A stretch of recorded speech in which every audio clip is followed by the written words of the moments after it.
Senhoras, senhores, jovens, queridos irmãos no ideal espírita, abençoe-nos Jesus, o amigo incondicional das nossas almas. No último quartel do século XIX, em pleno apogeu do materialismo, após demoradas investigações, o admirável professor Charles Richet, que seria considerado um dos pais da fisiologia humana e receberia o Prêmio Nobel de Fisiologia, declarou com muita propriedade: aquilo que numa época parece inverossímil, em outra época é perfeitamente verossímil.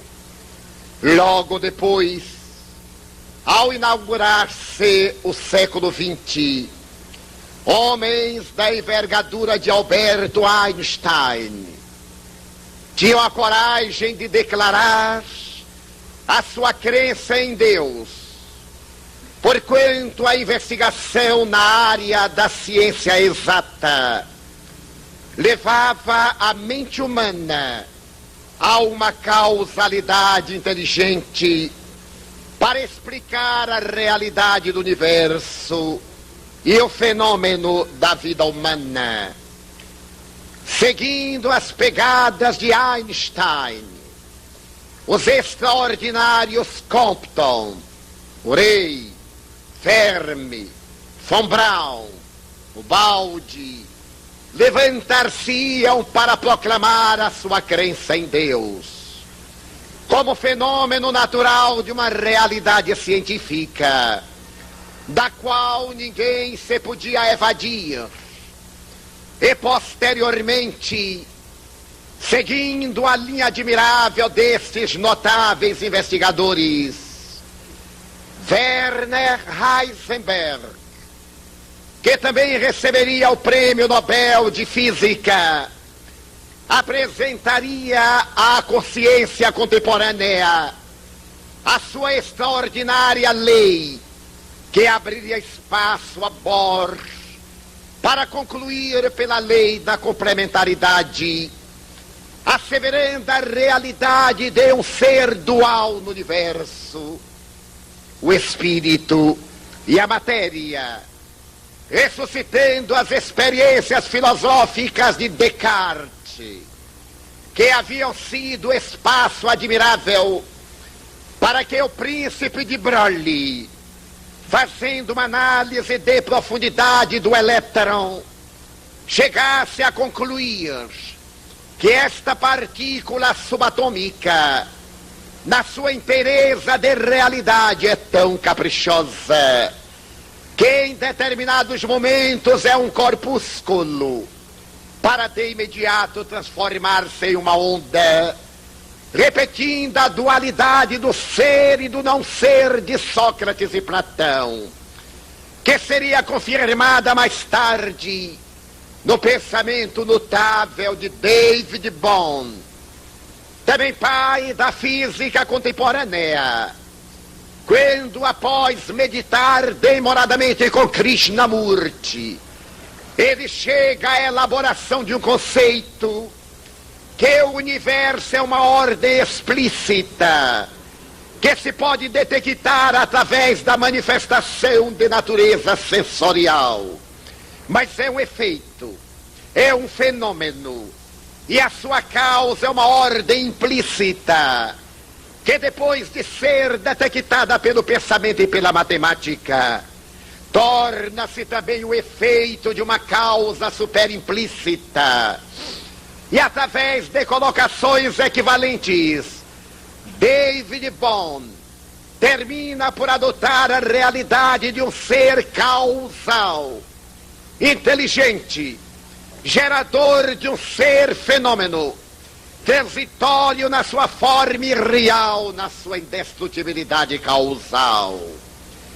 Fazendo uma análise desta realidade, a insigne psicóloga americana, doutora Weber, depois de entrevistar as personalidades mais célebres da ciência, na última metade deste século, chegou à conclusão que era necessário fazer uma releitura da palavra dos místicos e santos.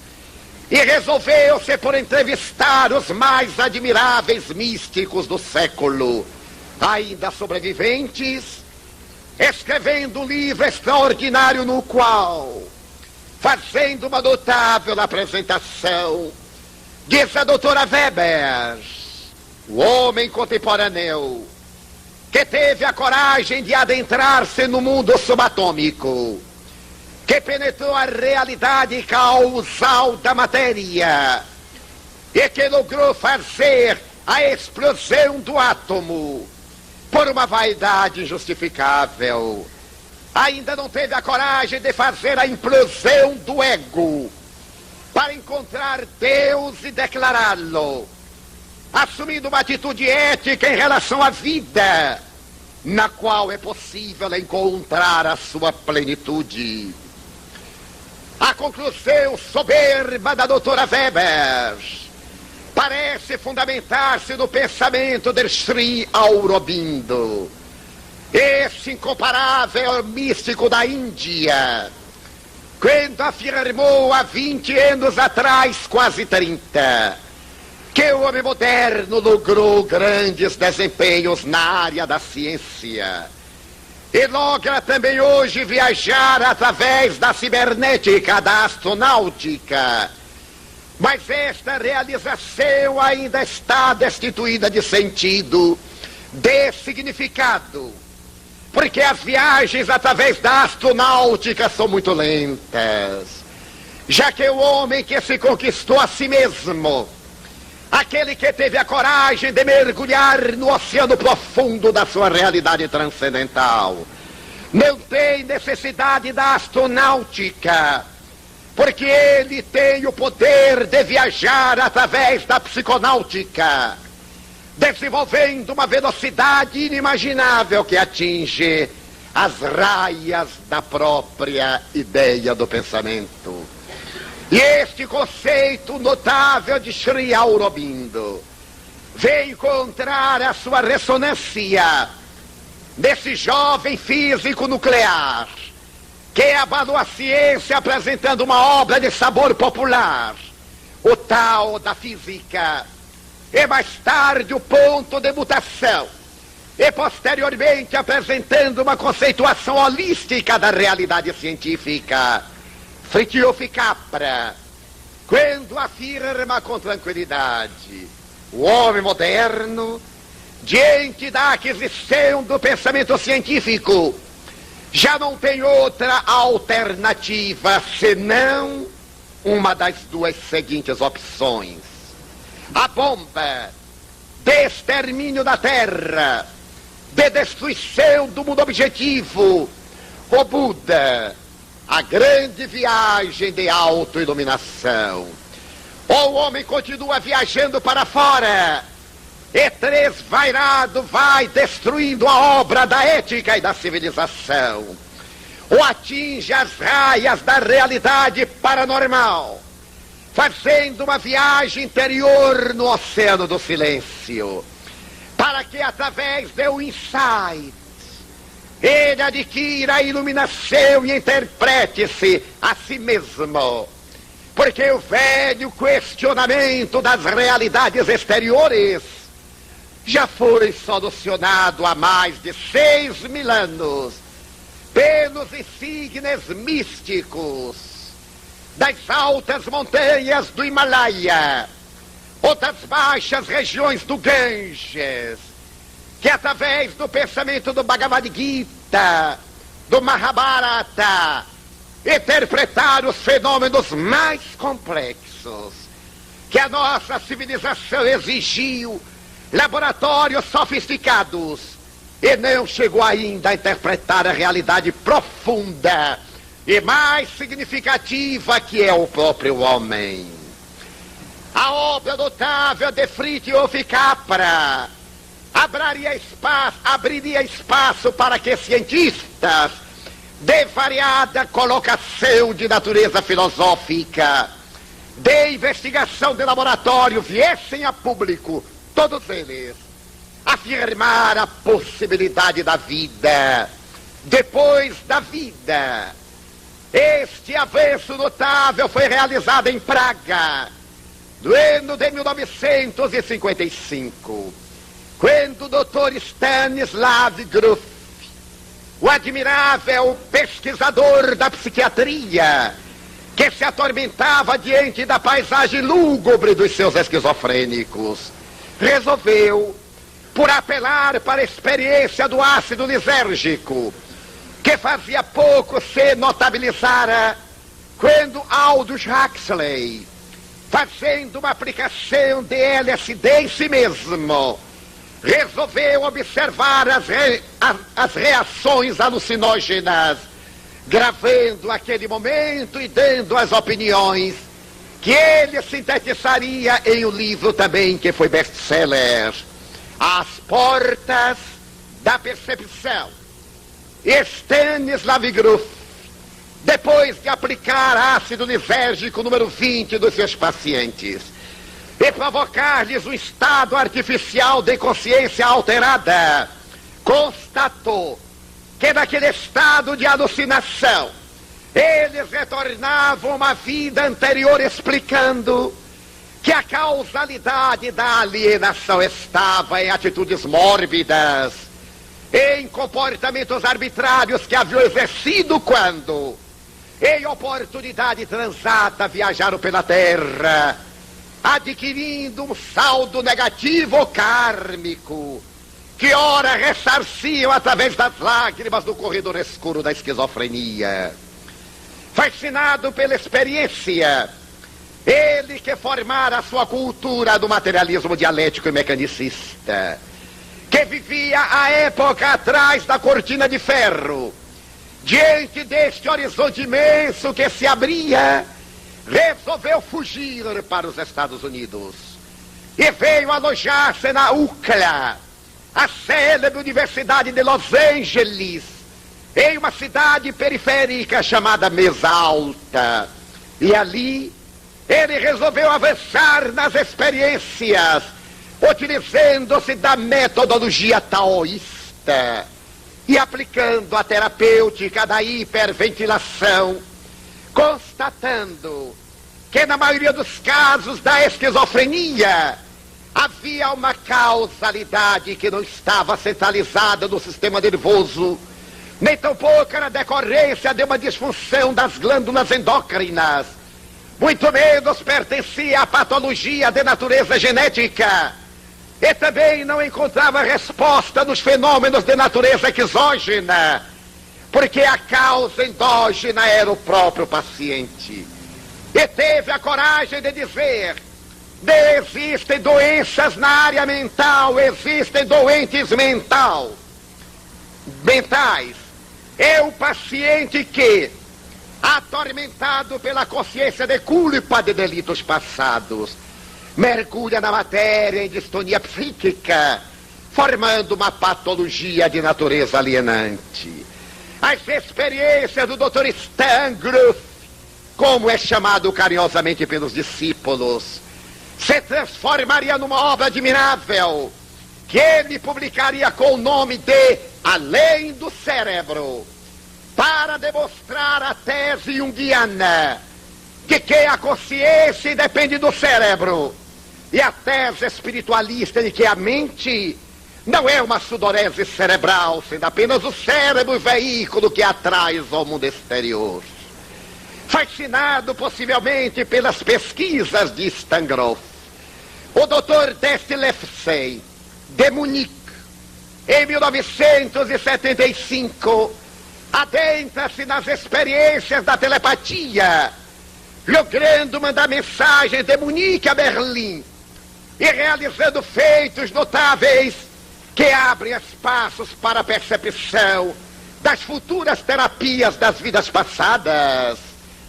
Terapias estas que serão iniciadas pelo Dr. Morris Nesserton, de San Diego, demonstrando que antes da vida, a vida, e o corolário é inevitável, porque depois da vida, a vida, trazendo a atualidade da lógica, a reencarnação, e simultaneamente a comunicabilidade dos espíritos. A tese extraordinária que Allan Kardec coube transformar de uma velha alegação teológica, de anotações dos livros sagrados das doutrinas religiosas, e de uma possibilidade científica num fato demonstrado em laboratório. Com toda a justiça, Allan Kardec foi o cientista que mais profundamente adentrou a sonda da investigação no fenômeno paranormal, demonstrando que a criatura humana não é a sombra transitória da matéria. É uma realidade transcendente que se faz imanente, cuja causalidade essencial é o espírito criado simples e ignorante para evoluir até atingir o estado de perfeição relativa que ele está destinado, seguindo na marcha inexorável na busca de Deus, ele que também é Deus com D minúsculo. Allan Kardec foi, sem qualquer possibilidade de suspeita, o primeiro parapsicólogo, pois que a partir de 1855, quando atraído a observar os fenômenos das mesas girantes, ele, discípulo de Pestalozzi, o pai da Escola Nova, utilizou-se da metodologia da estatística para avaliar o fenômeno mediúnico, utilizando-se não da qualidade que elimina a probabilidade de exatidão, mas do feito quantitativo que será adotado posteriormente pela parapsicologia e pela psicotrônica, a ponto de defender a tese de que uma informação espiritual somente merece crédito quando ela tem o caráter universalista. Equivale dizer, quando médios que se não conhecem nem se relacionam entre si, ignorando as informações de que foram objetos, dizem a mesma coisa, provando a causalidade da informação. Este homem extraordinário abriu sobre a terra ensombrada, no momento em que a ciência dava a sua contribuição de madrugada, arrebentando a ignorância medieval, a certeza inabalável da vida, dentro do organismo da vida, com letra maiúscula, oferecendo-nos a filosofia mais otimista de que se conhece naquele período conturbado de Schopenhauer, de Nietzsche, dos atormentados filósofos da negação, que tentaram equacionar a problemática social e econômica através da negação de Deus. E Allan Kardec apresentou a solução exatamente pela afirmação de Deus. Apresentando a ciência espírita, Allan Kardec logrou um evento extraordinário. Deu dignidade ao cristianismo, que estava enjaulado na ortodoxia dogmática, mais preocupado com o número de fiéis do que com a problemática da criatura humana. Foi ele quem trouxe Jesus dentro de uma beleza ímpar, não mais como aquele crucificado que inspira compaixão, mas como aquele estoico que enfrentou a hipocrisia farisaica, sem dobrar-se diante do poder temporal. Aquele homem que era humilde, mas não era covarde, que era simples, mas não era tíbio, que era bom, mas não era piegas. A grandeza do seu caráter foi tão dinâmica que ele preferiu morrer a ceder, preferiu a cruz à ignomínia da hipocrisia, preferiu dar a sua vida por amor aos seus amigos do que compactuar com o poder temporal em detrimento da verdade. A doutrina espírita provou que ele é o ser maior, mais perfeito que Deus brindou ao homem, para servir-lhe de modelo e guia, e dele extraiu a lei mais extraordinária, que é a lei de amor, ou lei natural, como disse Kardec, para unir-nos a todos nós no concerto harmônico da equilibrada ecologia, em que homens, animais e plantas, o ar que respiremos e a natureza, a terra e o cosmo, são departamentos da ternura de Deus. Como ele mesmo dissera: na casa de meu pai há muitas moradas. Senão eu vou-lhe teria dito, vou preparar-vos lugar. Mas eu sou o caminho da verdade e da vida, e ninguém vai ao Pai senão por mim. João 14, 1 e 2, acenando-nos a possibilidade de uma plena integração na consciência cósmica. A doutrina espírita brindou-nos como efeito com a filosofia comportamental, na qual temos a resposta edipiana para interpretar a esfinge da velha estrada de Tebas.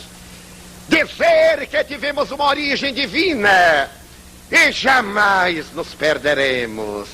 A velha conotação da fatalidade infernal, ou a trágica ocorrência da doação de graça, elegendo privilegiados em detrimento do amor, que não perdoa, mas que também não pune, que ama sempre. A doutrina espírita nos deu o conceito fatalista, enriquecido da possibilidade do nosso próprio livre-arbítrio, ensinando-nos que somos o que fizemos de nós, e seremos o que fizermos de nós. Como disse muito bem Sai Baba, em memorável discurso: aquilo que nos acontece não é o que Deus fez de nós, é o que nós próprios fizemos para conosco, demonstrando a sua plena sintonia com a verdade. Allan Kardec deu-nos em consequência a religião, que demitizou a tradição supersticiosa e a velha situação de negociar com a consciência divina. O homem é o responsável, e a sua responsabilidade está na linha direta da sua própria consciência. Receberá então de acordo com o seu grau de aperfeiçoamento. Allan Kardec, ao oferecer-nos a doutrina espírita, de ciência que investiga e comprova, de filosofia que libera e de religião que consola, abriu os horizontes da terra para que todas as investigações encontrassem guarida no seu bojo. Na noite de 19 de fevereiro, para a madrugada do dia 20, narrou o cardeal Eugênio Pacelli all'Osservatore Romano, e foi republicada notícia aqui no Rio de Janeiro, no Diário de Notícias, na página 8, do dia 6 de agosto de 1948. Eu estava muito cansado, disse ele. Aquele dia laborioso levou-me praticamente à estafa. Quando eu busquei os meus aposentos pontifícios, ao adentrar-me no quarto, detive-me, porque de pé estava o ser espiritual que me saudou, e como eu o reconheci de imediato, exclamei: santidade, sou teu irmão. Veio da parte de Jesus dizer-te que logo mais serás papa e que governarás a igreja no amargo período de uma guerra sanguinolenta. O teu pontificado se dará em um dos mais negros períodos da história da humanidade. Milhões de vidas estarão dependendo de ti. Milhões de pessoas enviarão pensamento na tua direção. Deverás conduzir a barca com justiça e com piedade, santidade. Mas Sua Santidade, o Papa Pio XI, ainda está no pleno gozo das suas funções e o seu reinado pontifício está no apogeu. Venho, em nome de Jesus, dizer-te que serás Papa e que governarás numa hora amarga e sangrenta. Dobrei-me e demorei-me em oração, porque eu reconheci, era o Papa Pio X. Fora ele quem me havia feito cardeal da igreja, quem me ofereceram o anel e o chapéu cardinalício. E quando os sinos de São Pedro badalaram, eu desci a cripta subterrânea, ajoelhei-me diante do mausoléu de Sua Santidade para agradecer-lhe. Logo depois, ele subiu à nave de São Pedro e um guarda suíço vendo-o, perguntou-lhe com tranquilidade: por que a palidez? Acabo de estar com Sua Santidade o Papa Pio X. Mas Pio X está morto.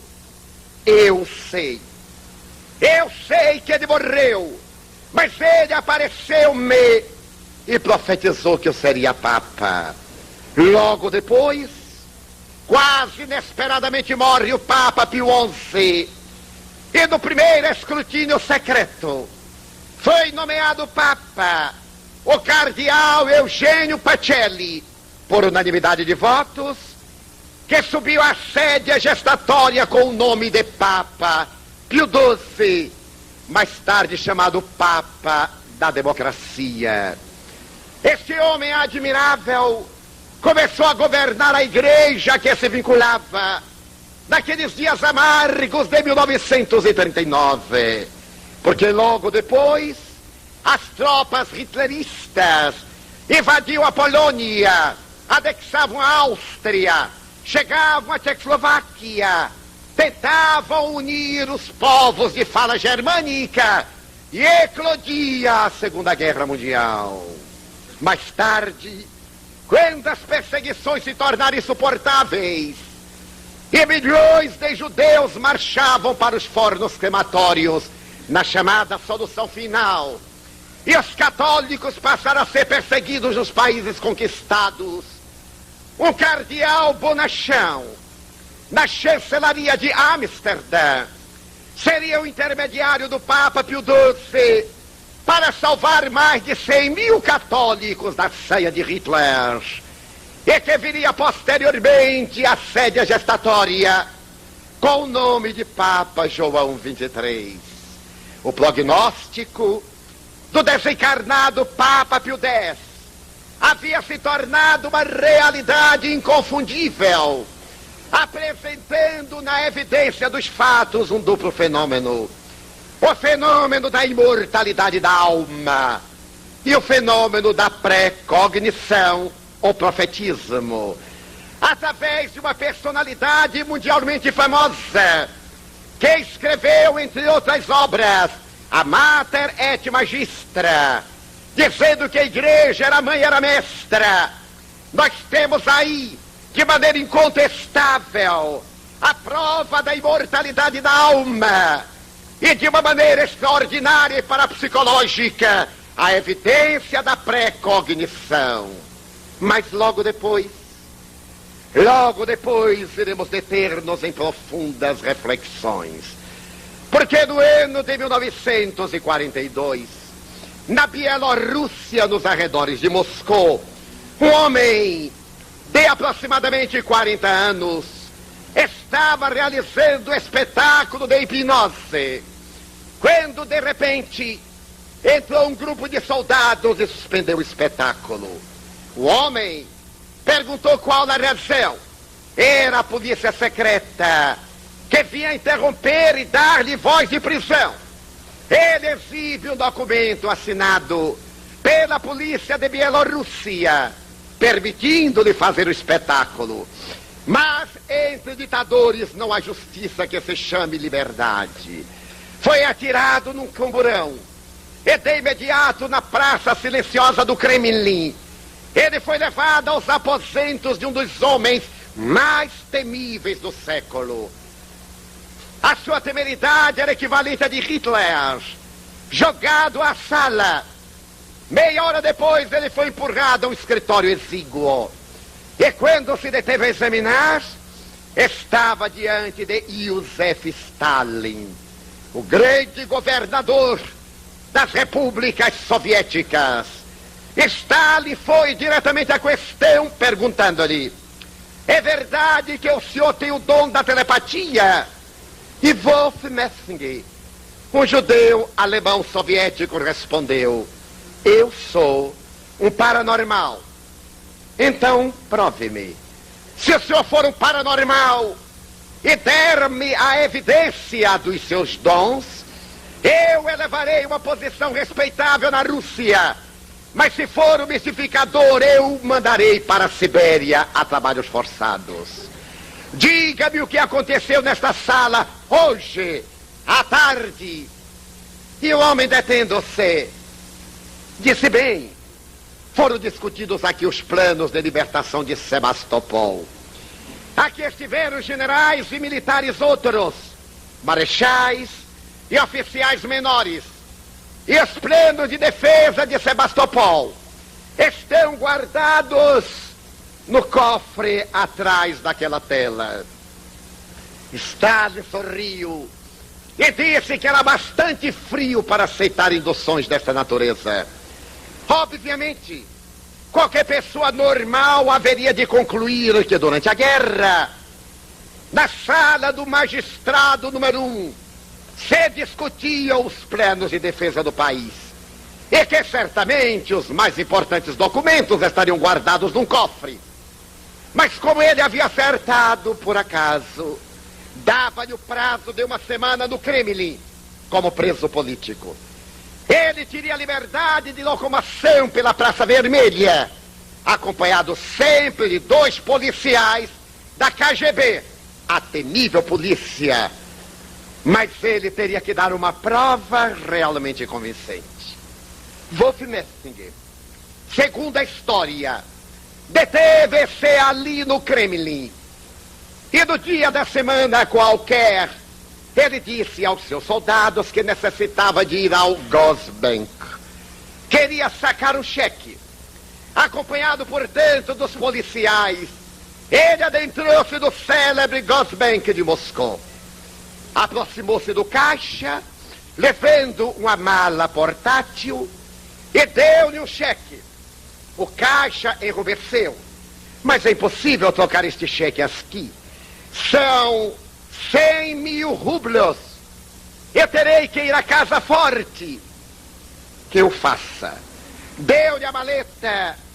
E o caixa, muito embaraçado, desceu ao subterrâneo do banco. Depois voltou e pediu-lhe que contasse.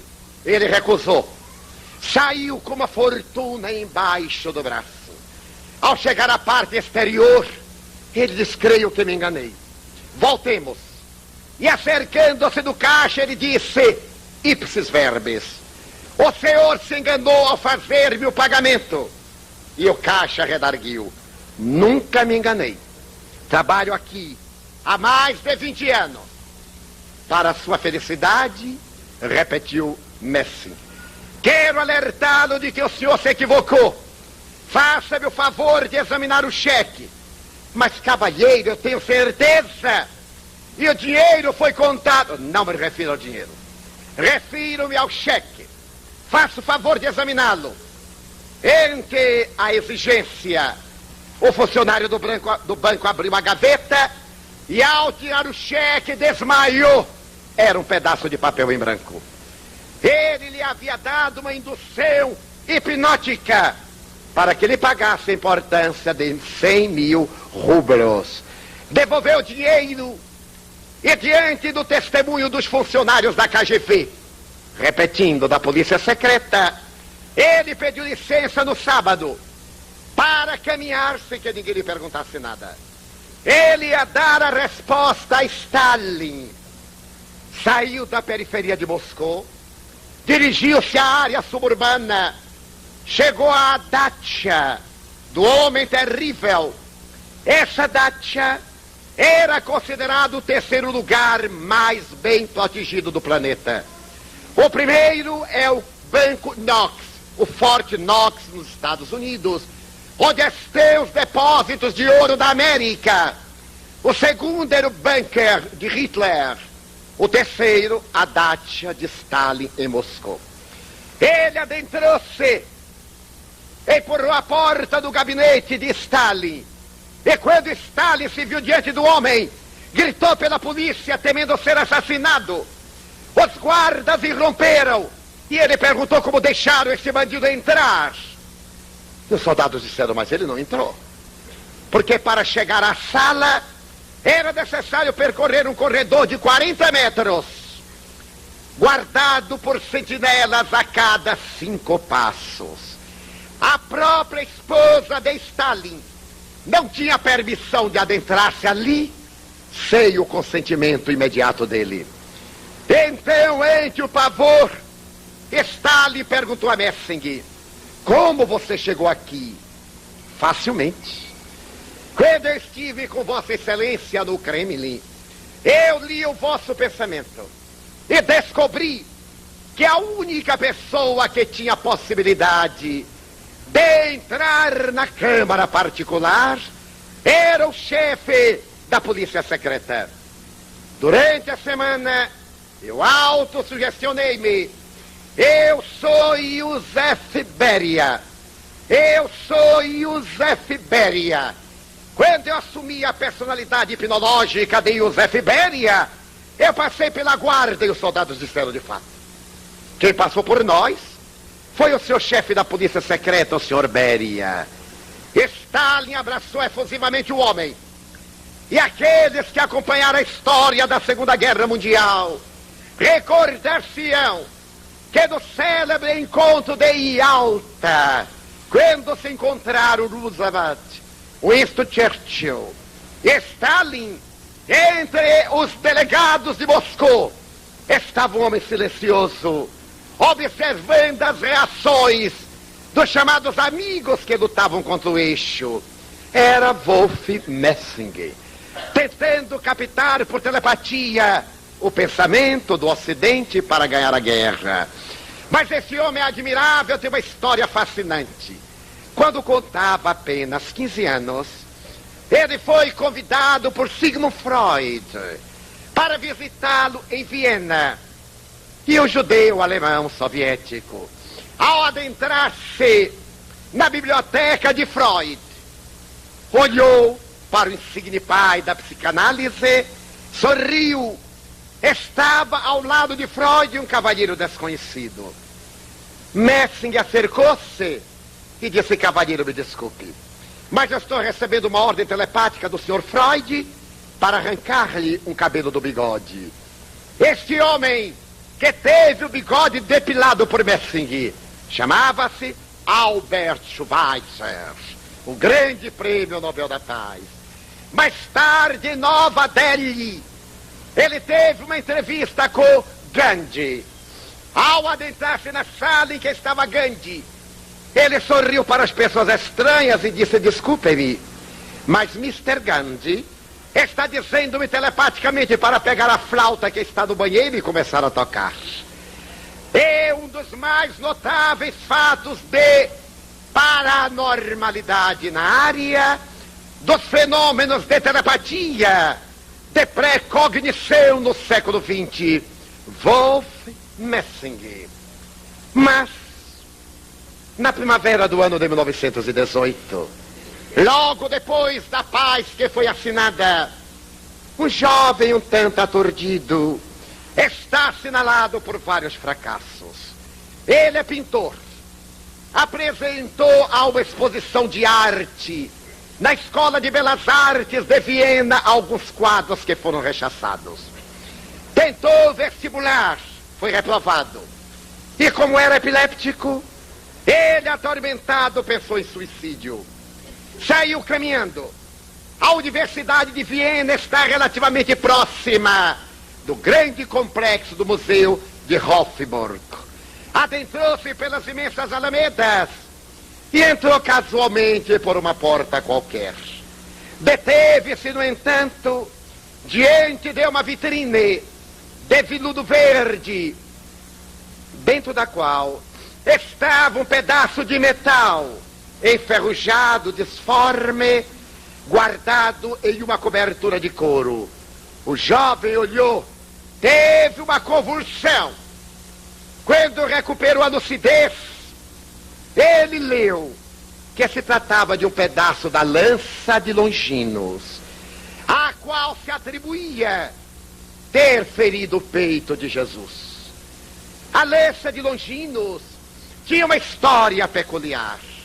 Ela parece ser dos dias de Jericó, quando o profeta que a havia trazido do Egito e que a mandara fazer com uma liga especial de metal e a magnetizara, utilizando-se da goécia ancestral, vendo que Jericó não tombava, diz a Bíblia, arremessou a lança e o ruído que ela produziu desarticulou as pedras e Jericó pôde ser penetrada pelos hebreus. Esta lança, que passou a ter uma característica especial, navegou na história no mar de sangue, porque pertenceu às personalidades mais terríveis, aos ditadores mais cruéis. Um dia, ela foi repousar nas mãos de Herodes Antipa, e ali estava um soldado da nobreza romana, que fora acometido de uma cegueira por estranhas febres. Ele devia observar, em nome de César, a conduta de Herodes, e também ser uma ponte de união entre o Estado de Israel e a grande metrópole romana. Na tarde da tragédia, diz um livro publicado na Europa que se chama A Lança do Destino. Herodes, para agradá-lo, deu-lhe a lança por empréstimo e disse-lhe que ajudasse o moribundo da cruz do meio a morrer, porque ele temia que um engodo permitisse que o Nazareno ia sobreviver, já que certamente lhe haviam dado alguma substância para que ele fizesse uma catalepsia e hipocritamente ressuscitasse depois. Pedia-lhe Herodes que cravasse a lança no peito e constatasse que a morte era inevitável. Narra a tradição que Longinos foi levado até o Calvário, e ali diante da cruz pediu ao guia para cercar o animal, e a lança teria sido colocada entre a terceira e a quarta vértebra que ele calcou. E ainda narra a tradição que o sangue que jorrou caiu-lhe dos olhos, e ele teria recuperado a visão e arrependido-se amargamente do ato. Mas a lança continuou a viajar. Ela esteve nas mãos de Constantino, de Carlos Magno, de Carlos Martel.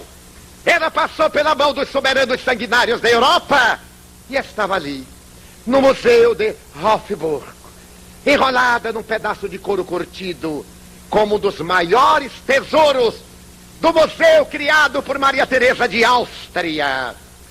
O jovem epiléptico olhou para aquele fragmento da lança e disse: um dia eu o terei na mão e farei o mundo dobrar-se sob a chibata da minha ira. Chamava-se este rapaz Adolf Hitler. Ele desapareceria no anonimato. Vai aparecer mais tarde, por volta de 1930 a 32, na célebre cervejaria de Munique, onde se encontrarão os 4 cavaleiros do Apocalipse. Nesse ínterim, ele frequentava em Berlim um grupo chamado Thule, dirigido por um certo Master Eckhart. Era um grupo de natureza esotérica, e o Master Eckhart era dotado de um dom de premonição e de clarividência.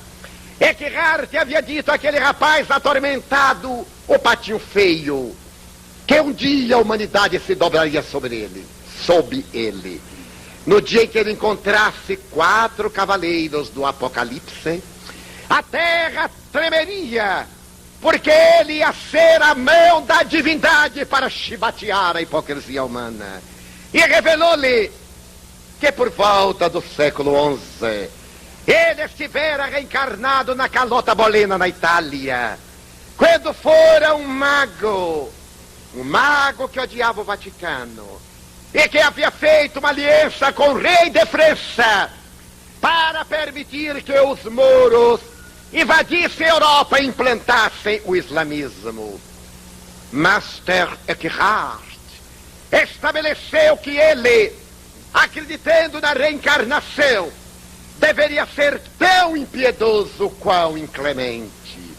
E o jovem alucinado, no verão de 1932, ao encontrar Goebbels, Himmler e mais tarde outros dois fascínoras, levantou-se e criaram o Partido Socialista Nazista, que fará a terra europeia e o mundo tremerem nos seus alicerces.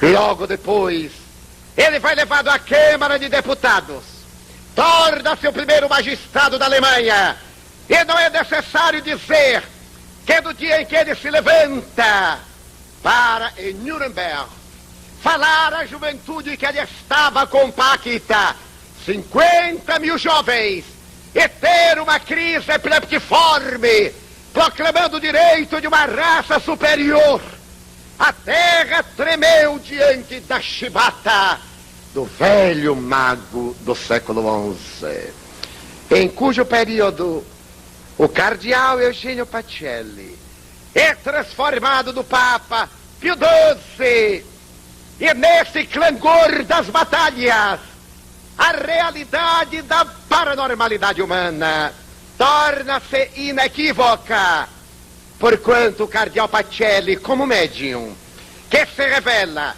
e que repetirá no ano de 1950, chamado Ano Santo, quando ele, antes de abrir a porta tradicional da igreja de São Pedro, ele confessa ao mundo: tive uma visão de Cristo. Ele apareceu-me e deu-me uma mensagem de paz. O fenômeno da imortalidade da alma recebia um dos maiores apoios do século XX na área da religião. O fenômeno da mediunidade atormentada, da obsessão, estava implícito na personalidade mais vigorosa e temerária do século XX. E a paranormalidade de natureza anímica, em um notável sucessivo fenômeno parapsicológico, estava decretada através de Wolf Messing para demonstrar que a criatura humana não é a sua matéria. A matéria é a sombra que transita carregando a grande luz que irá crescendo na razão direta em que mergulhe no mundo íntimo e na razão inversa que saia de si mesma. A doutrina espírita veio oferecer ao homem de hoje, que acompanhou tragédias de tais montas, a certeza de que a vida é bela e tem um significado, de que estamos no mundo com a missão de amar, que a função inteligente do homem é a prática do bem, que o nosso destino é a felicidade, e que chegar lá é uma questão de opção nossa. Tanto poderemos fazer de uma vez, como Francisco de Assis, como poderemos fazer em ritmo de valsa atrasada, qual vimos realizando.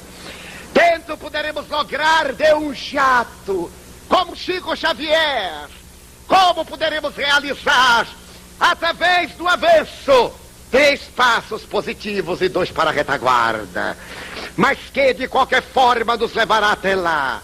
Allan Kardec, diante desses vultos ignóbeis, perguntou aos espíritos venerandos: pode o homem obstar o progresso da Terra indefinidamente? Não.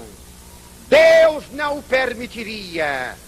Se há dor na Terra, se a miséria campeia, é porque os espíritos que a habitamos ainda somos imperfeitos.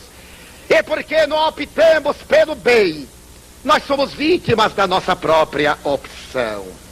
Narrou-me oportunamente Chico Xavier que, estando ele em Pedro Leopoldo, tinha o hábito estranho de visitar o cemitério, já que os chamados vivos não lhe queriam bem. E ele sofria de solidão e de soledade. Ele ia dialogar com os mortos na casa dos vivos, que é o cemitério. Ia periodicamente, olhava as tumbas de pessoas conhecidas e anônimas, via os que sofriam e ali orava. Sentava-se e dialogava com um número enorme de companheiros desencarnados. Na terra, entre os chamados encarnados, ele havia conhecido uma senhora de nome Ana. Era uma mulher modesta, a que ele dava as suas migalhas de luz. Ele visitava periodicamente e, ao sair, tomava de uma cédula que as circunstâncias permitissem, dobrava o mais mínimo possível e depositava-lhe na palma da mão. Depois dobrava-lhe a mão, dava-lhe um adeus e ela, chorando, lhe dizia: Deus lhe pague. Estava ele sentado quando lhe aparece Dona Ana, que já havia desencarnado. Saúdam-se. Olá, Chico. Dona Ana, você já veio para cá? Ainda não. E a senhora? Ah, meu filho, eu já estou consciente. Você sabe que meu marido, aquele problema, e meu filho, aquele trabalho, já vieram. Mas a minha missão é tomar conta deles até aqui. Eu tenho que cuidar, tenho que assistir. Eles ainda estão tanto aturdidos, Chico. E eu estou aqui tomando conta deles. Mas como é que você vai, Chico? Como vai a Luísa, sua irmã? Conversaram um bom par de horas. E na hora da saída, ela disse: dê-me sua mão. Dobrou a dela. E quando o Chico estendeu a sua mão esquerda, disse: não, eu quero a direita. Ela a tomou, estreitou-a como antes ele fazia com a dela, fechou-a, deu-lhe até logo e desapareceu. Ele estava nesse dia muito deprimido e sofrido. Então ele abriu vagarosamente a mão, porque sentiu que dentro havia algo. E ao fazê-lo, estava uma diminuta estrela de luz em relevo. Ela então, de longe, acenou-lhe e disse-lhe: Deus lhe pague, lembrando as dádivas de amor que ele lhe oferecia. Ela lhe trouxe como uma estrela de luz, que ficou ali impressa por vários dias, dulcificando-lhe a alma solitária. Mais tarde, ele foi visitar uma penitenciária. E enquanto transitava pelo corredor da penitenciária, falava a uns e dizia: não fique triste não. Na hora que Deus me permite ter férias, eu venho descansar aqui um pouco com vocês, porque a minha vida é tão agitada. Aproveite esse período e tal. E ele me contaria, e ninguém aguenta Chico Xavier, porque ele estava no começo ao lado do senhor diretor da penitenciária de São Paulo, e os presos fizeram uma fila para beijar-lhe a mão. Um deles, de mão acetinada, beijou, olhou e, conversando com ele, sorriu e agradeceu-lhe a visita. Então Chico disse ao diretor: mas que homem extraordinário, que gentil, que alma cândida. Eu não sei como é que um homem deste pode estar aqui. E o diretor disse: estelionatário, Chico. Esta mão delicada imita qualquer letra. Você deu autógrafo para ele? Não, porque é um perigo, Chico. O homem se foi, e veio mais outro, deu-lhe um abraço afetuoso e disse: o senhor não sabe quanto eu agradeço a sua visita. Que bom que o senhor veio, eu não me esquecerei nunca mais. Deixe-me beijar-lhe a testa. Beijou-a. E quando se foi, o Chico disse ao diretor: que rapaz gentil, que jovem, conquistou-me inteiramente. Qual teria sido o crime deste pobre rapaz? 6 assassinatos, Chico. Ele disse: que fôlego. E cada um que ele se entusiasmava era pior do que o outro. Então ele resolveu não fazer mais comentários. Quando já estava de saída da visita à penitenciária, veio um confrade deste povo que adora obsessores. Porque agora está na moda do povo ver obsessor nos outros. Em si não, mas nos outros sim. E o rapaz disse assim: Chico, você deve ter visto aí muitos obsessores, não é verdade? Ele disse: não. Eu vi mães desencarnadas socorrendo os filhos. Eu vi espíritos amigos atendendo-os. Não tinha mais obsessores, porque aquilo que os obsessores deles queriam, já conseguiram, foi encarcerá-los. Que lição maravilhosa de amor. O que eles, o nosso ego, a nossa imperfeição, a nossa sombra, a nossa imagem negativa, o irmão enfurecido, aquele que se compraz em nos perseguir na terra e fora da terra, por inveja, por desídia, por mágoa, por ódio. O que eles queriam eram atirar a vítima no abismo. Quem, vigilante, inconsequente, aceitou-lhes o convite. Foi para evitar essa tragédia do cotidiano que veio a doutrina espírita enriquecer-nos de luz, abrir-nos os horizontes da imortalidade, dar-nos a alegria de viver e convidar-nos, sobretudo, a reflexionar em torno de Cristo. Costumamos dizer os pessimistas, os imediatistas, que é muito difícil viver o Evangelho de Jesus agora. Mas agora é o mesmo tempo de ontem, naqueles dias em que ele viveu. O abutre romano sobrevoava o cadáver das gerações vencidas. A hipocrisia farisaica brotava em abundância como cogumelos liberados em terras úmidas. O ódio esmagava as minorias. A mulher não tinha qualquer direito. As classes sociais eram desprezadas, quando não aquinhoadas pelos haveres tilintantes. Aquele, o seu tempo, era o tempo de avareza, de sexolatria, de despautério. Naquele tempo, o homem era o lobo do homem. Mas hoje também, passaram os séculos, houve uma grande conquista tecnológica, que chamaremos de conquista da horizontal. Mas não houve o crescimento ético-moral, que é a grande vertical da vida. Conquistamos as estrelas, mas não vencemos as paixões. Dominemos a máquina que passa a nos dominar. E o medo é o comensal das nossas reflexões. Temos medo de sair aqui à rua a qualquer hora, mas não temos medo de entrar numa bólido espacial e ficar no ônibus espacial em torno da Terra até 6 meses. Mas aqueles astronautas negam-se a caminhar pelas ruas de Manhattan, ou de Chicago, ou Boston, ou Miami, ou nós de entrarmos calmamente no ônibus do Rio de Janeiro, ou de qualquer cidade do mundo. Porque a violência não está geograficamente localizada. O homem é que está doente. A violência é a doença em que a predominância da natureza animal esmaga os valores espirituais. Mas é exatamente por isso, neste tempo, que volta Jesus, na doutrina espírita. É porque estas são horas semelhantes àquela que ele nos diz: ama. Se alguém te persegue, ama-o. Se alguém te ama, ama. Se alguém não te compreende, ama. O amor é bom para quem ama. Não revides mal por mal. Se desejas a paz, diz a doutrina espírita, ama, serve e passa, porque tu serás o que de ti mesmo faças.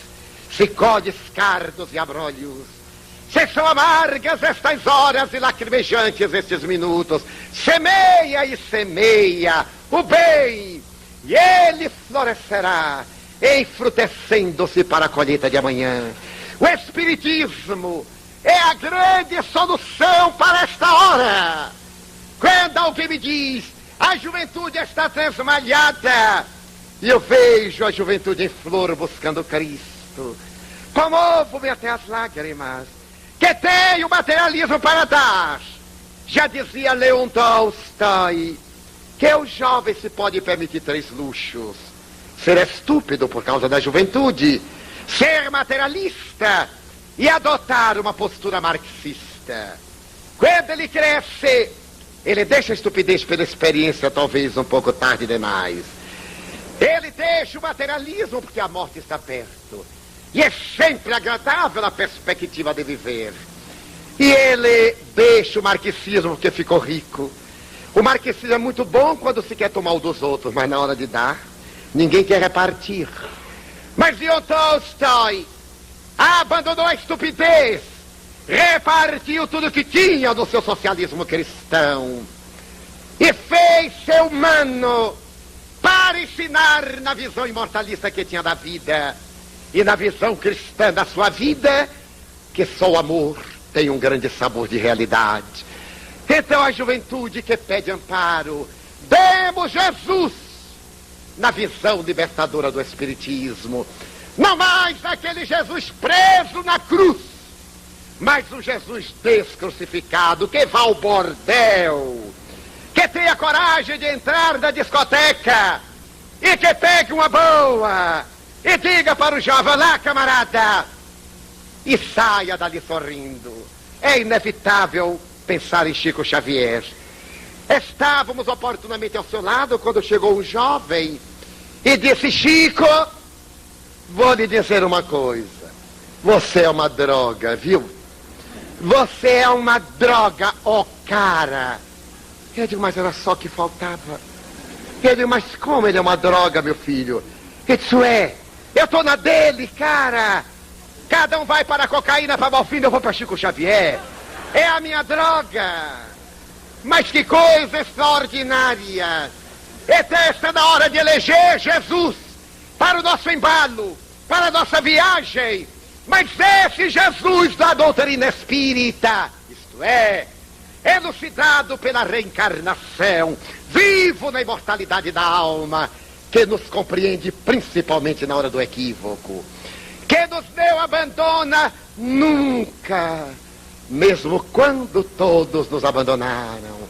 Reza a tradição que logo depois que ele se liberou da cruz, ele desceu às regiões dolorosas para falar a Judas, recebendo nos braços e dizer-lhe docemente: não te aflijas, haver-me vendido não foi nada.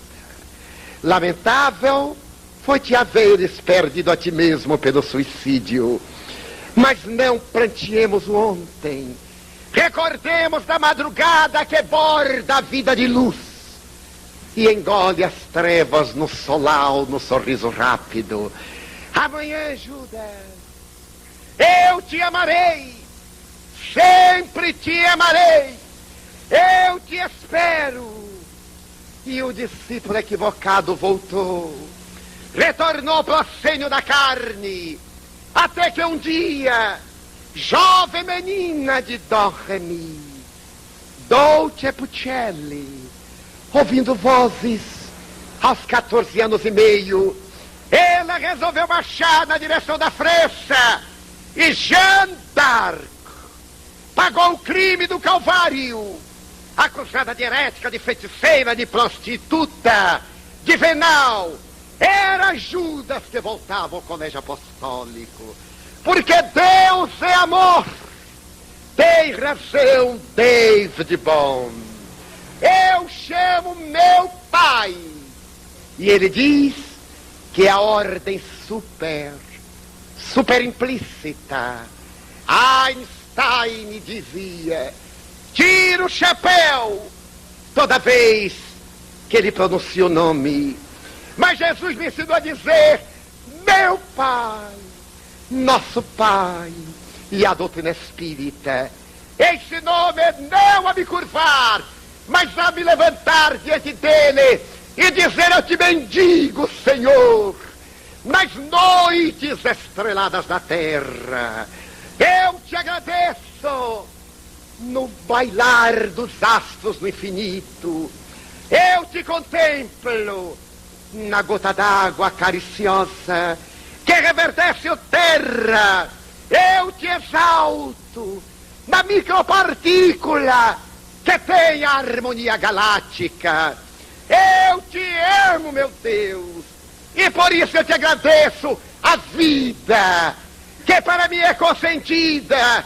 Ajuda-me a amar, já que me deste o dom de viver em teu Senhor, exaltando Allan Kardec e repetindo a doutrina espírita. Aqui propomos, irmãos, a nova ordem é amar. Nós já tentamos o ódio e a violência. Nós já experimentamos o egoísmo e a ilusão. Será pedir muito que amemos? Demos-nos as mãos e, amando-nos, repitamos: Pai nosso que estás nos céus, na luz dos sóis infinitos, Pai de todos os aflitos deste mundo de escarcéus, santificado, Senhor, seja teu nome sublime, que em todo o universo exprime ternura, concórdia e amor. Venha ao nosso coração teu reino de bondade e de paz, de prosperidade na estrada da redenção. Cumpra-se teu mandamento, que não vacila nem erra, no céu, em toda a terra, de luta e de sofrimento. Com a proteção de Jesus, livra nossa alma do erro, deste mundo de desterro distante da tua luz. Perdoa-nos, Senhor, os crimes tenebrosos, de passados escabrosos, de iniquidade e de dor, mas que a tua ideal igreja seja o altar da caridade, onde se faça a vontade do teu amor. Que assim seja. Muita paz.